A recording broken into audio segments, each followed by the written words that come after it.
Welcome to the podcast Beer and People from Fanø Brewhouse. Beerstories is normally a YouTube channel with tips, guides, and how-to videos for homebrewing, but I also do interviews with exciting people in the beer industry, and these are very suited for the podcast format, and you'll find them all right here. Hey Teddy. Hello. Hey, thanks for meeting with me today. Thanks for having me. Yeah, I know you're in the middle of a brew, so I'm glad you have the time to meet me. Yeah, it's second half of Always Sunny on Fanø. Yeah. And Fanø's deciding to rain all day. So yep, we walked here from the ferry, so we got it pretty wet. So who are you and what's your role here on Fanø Bryghus? So I'm Teddy. I'm one of 3 brewers here at Fanø. Yeah. Obviously I'm English, as you can tell. Yeah. I've been here for nearly 3 years now. My background is cask, so traditional hand pull English beers. Cool. And I moved here when my girlfriend, who I met, who's from the island, we met in London, and we decided to move back when a vacancy came up here. So been here and enjoying it ever since. Yeah. It's really good. So you have been brewing cask before? Yep. That's awesome. Yeah. Does Fanø have any cask ales? No, it's something that I would really love to do. I think it's something that's in the pipelines maybe. Yeah. I think the hardest part would be getting the Danish beer drinkers into cask.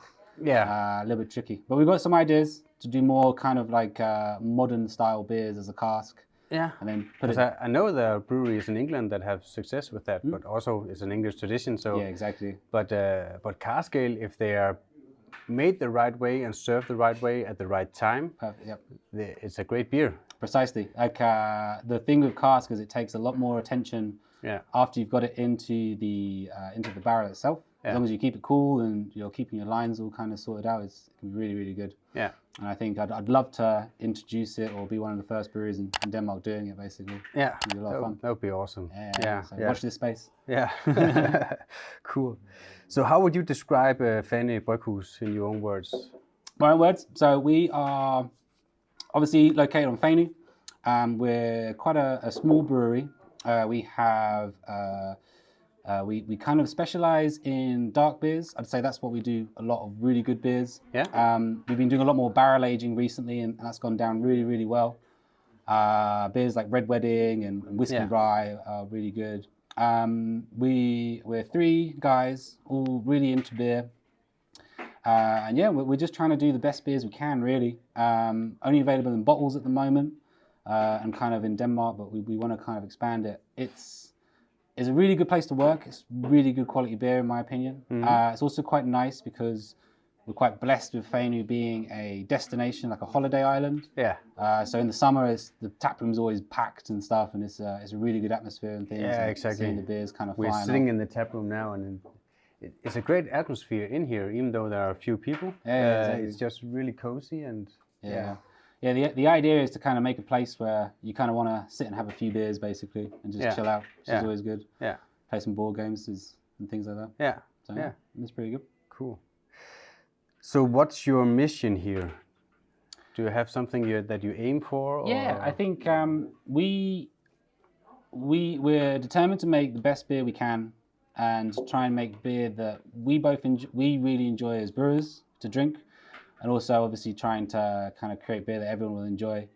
I'd say we focus. We don't focus, but we're really, really kind of honing in the barrel aging and stuff. I think that's our main kind of thing that we're known for, as long as some of the more hoppy IPAs and stuff. But our kind of mission statement is just to do the best beer we can. We won Danish Brewery of the Year this year, which is really good. Yeah. We set that out to do that a few years ago, within 5 years, and we've already achieved it. So now we've just got to kind of do it again, basically. But we just want to make good beer, people enjoy to drink, and a good high quality, and also just to try different styles and also test ourselves as brewers as well.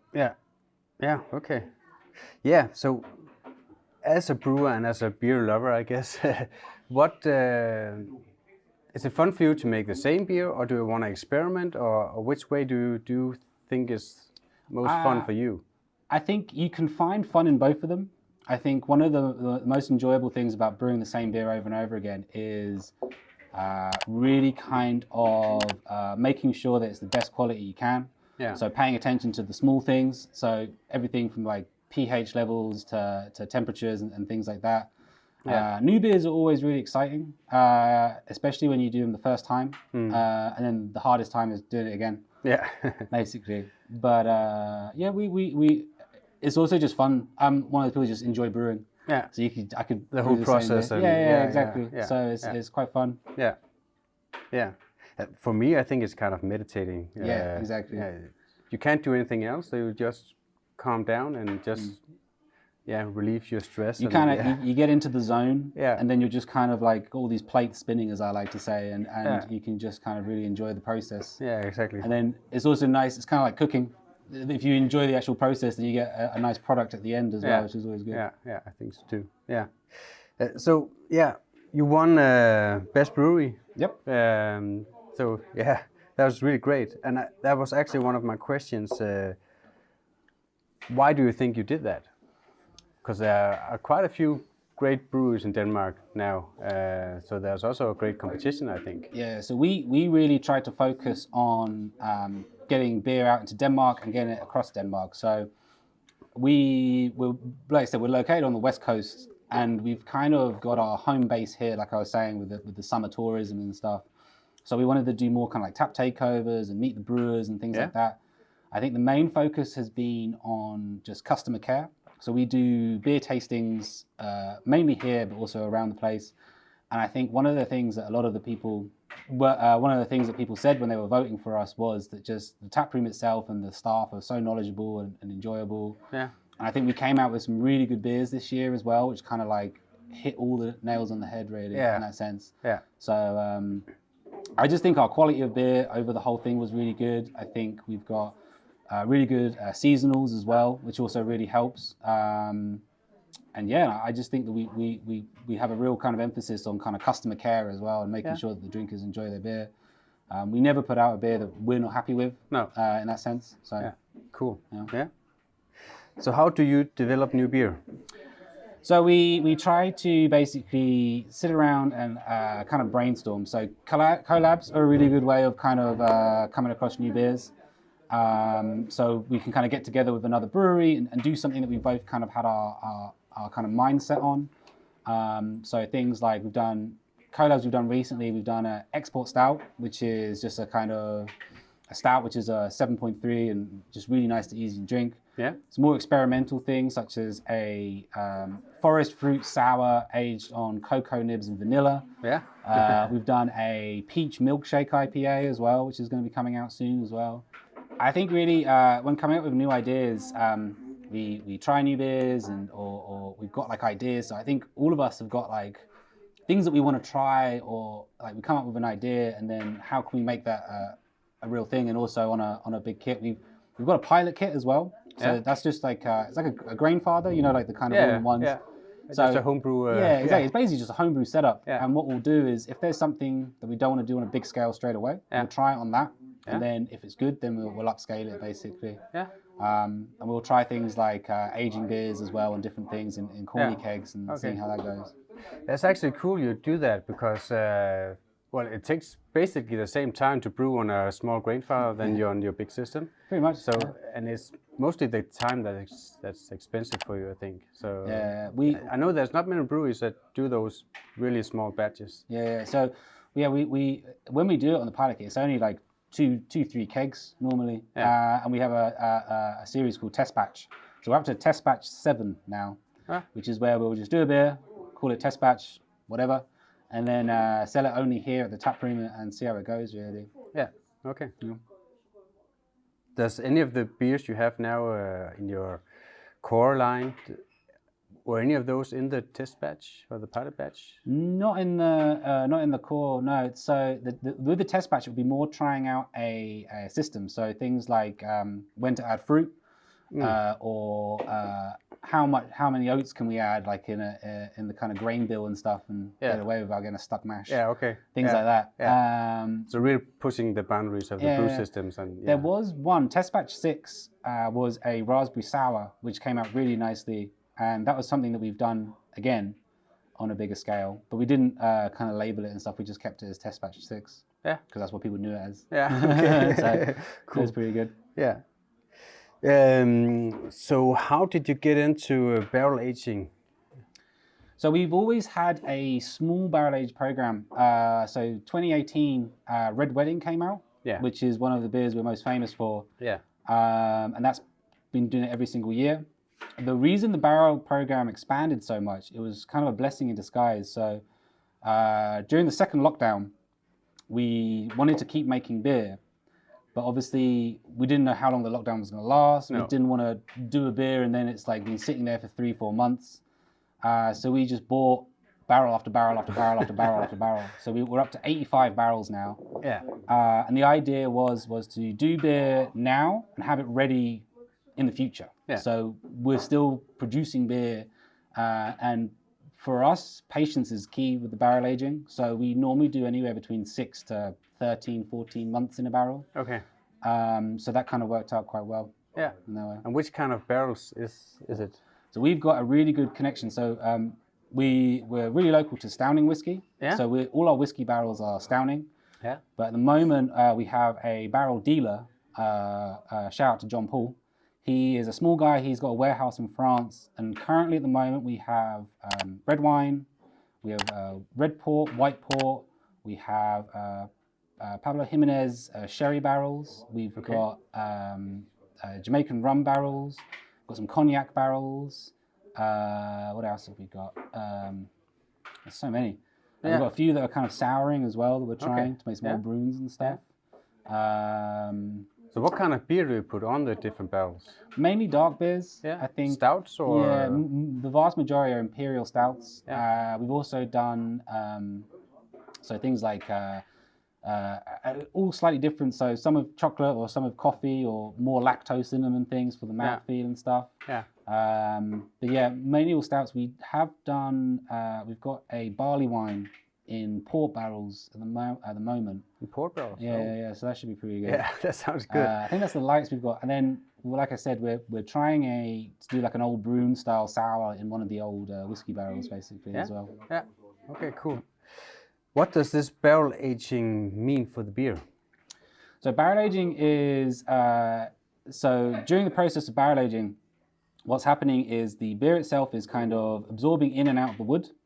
And what that's doing is it'll be picking up characteristics of the spirit itself, as well as some of the kind of things like the oak kind of character and things as well. Yeah.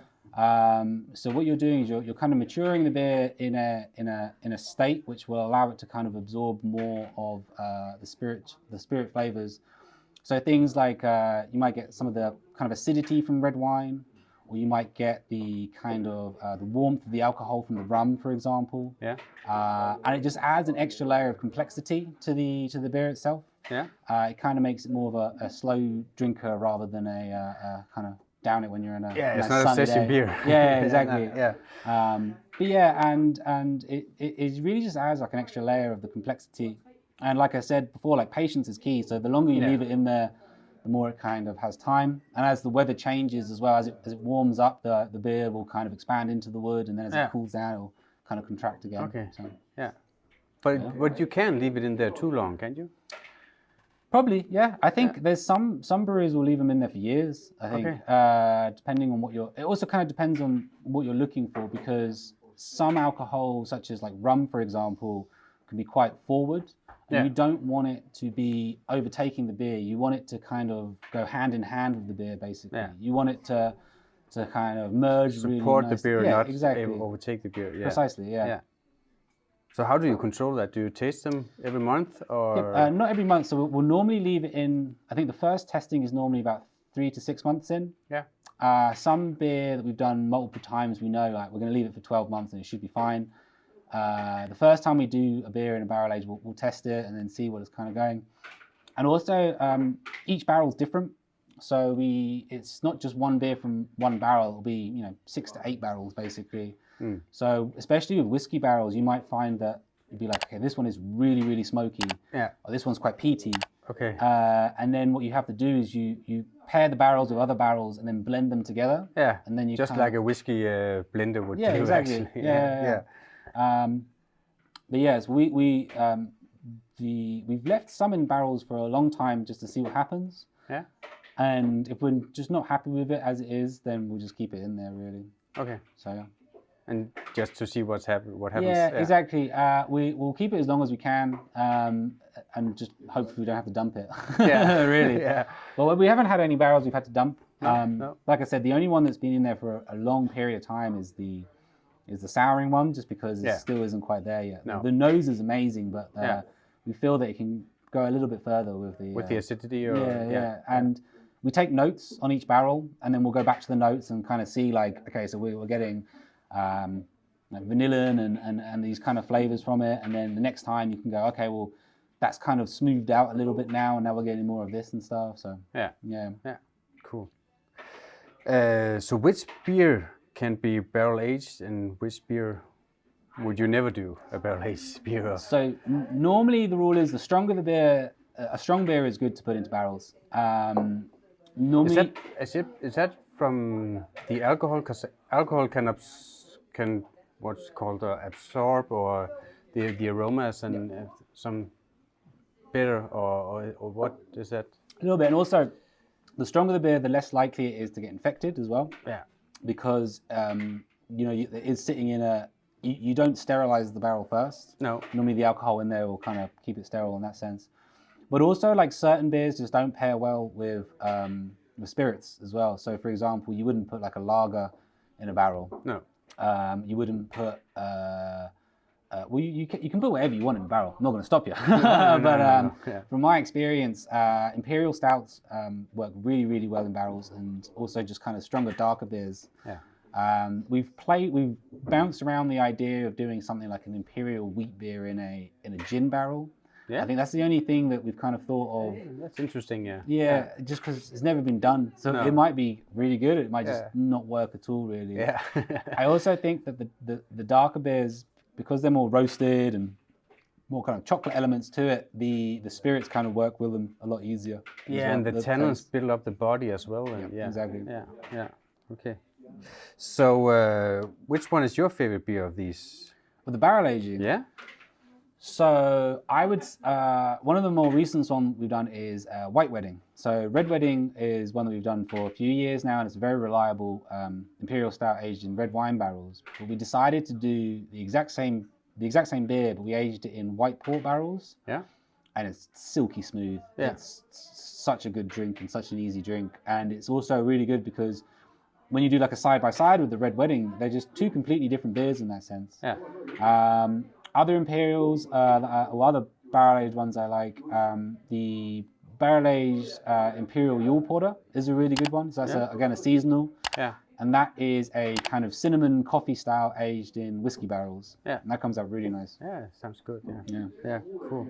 Who inspires you? Which other breweries? Now, you told me that you do a lot of collabs and stuff like that. But are there any breweries around, both in Denmark and around the world, that inspires you to achieve inspires something? is a good word. I have a lot of respect for any brewery that is trying not to kind of follow the trends, if you know what I mean. Yeah. So obviously, like, kind of New England's and hoppy beers burst onto the scene, and they're a really reliable beer, and they're a good beer to drink. But there's some breweries out there that are just trying weird and wacky stuff that always kind of goes out quite well. Breweries that inspire me, that's a good question. Breweries I have a lot of respect for. There's Brew by Numbers in London. I worked where I worked before was just down the road from them, so I got to know them quite a lot. I think they have a really good approach. They do everything from sours to pale ales and things like that. Yeah. Other weird kind of breweries. I like what Mad Scientists are doing. I think they've got some really interesting barrel aging stuff, and again, weird sours and things. I think you can take it a little bit too far and rely on the weird and wackiness. Yeah. But I think if you can find that middle ground, Danish breweries, Tool, I think. Yeah. I got a lot of respect for them. I think they're really nice. I think they've also got a good approach. Yeah, I like the whole concept with their new Tool CD. Yeah, exactly. And their new natural line, their sours. Yeah, they're amazing. Yeah. They're really good. I had one for the first time and I really enjoyed it. And also where they've got Bruce as well, their kind of like little sister mini brewery. Yeah. Now, for me, that'd be like a great place to work. You just got a tiny brewery and you can do whatever you want in that sense. And they come up with a good range of beers, I think. But then you also got, people like Gamma who have just really honed in their their New Englands and their IPAs and stuff. And Yeah, they but they really concentrate on that. Yeah, exactly. They're great at it. Exactly. Yeah. And it's nice now they've got their new place that they are trying other styles as well, which is good to see. Yeah. And that's what I mean. I got a lot of time for breweries that are okay. Well, we know we do this well. Yeah. Let's try something else now. Like you can focus on your main skill and then also kind of branch out into other things. Yeah. Yeah, I think it's important to have some sort of core lineup, and then I always say you've got the beers that pay the bills. Yeah. And then you've got the beers that you want to do basically as well in that sense. Yeah. So Cool. So NEPAs, sours, and also barrel-aged beers are hyped right now. Mm-hmm. What do you think is the next hyped beer? Oh, such a good question. So I think it's going to take a lot for New England's to be knocked off the perch. Yeah. I think because they're such a good beer that both beer enthusiasts can drink as well as people that aren't too into their beers. It's such an enjoyable beer.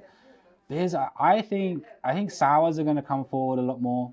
But the true sours, because in my mind we have the fruit sours where you just put a lot of raspberry in, and then it's a sour. Yeah, I'd like. And then you have the traditional sours. I'd like to see them kind of come forward. It's such a hard thing to say what the next trend is really.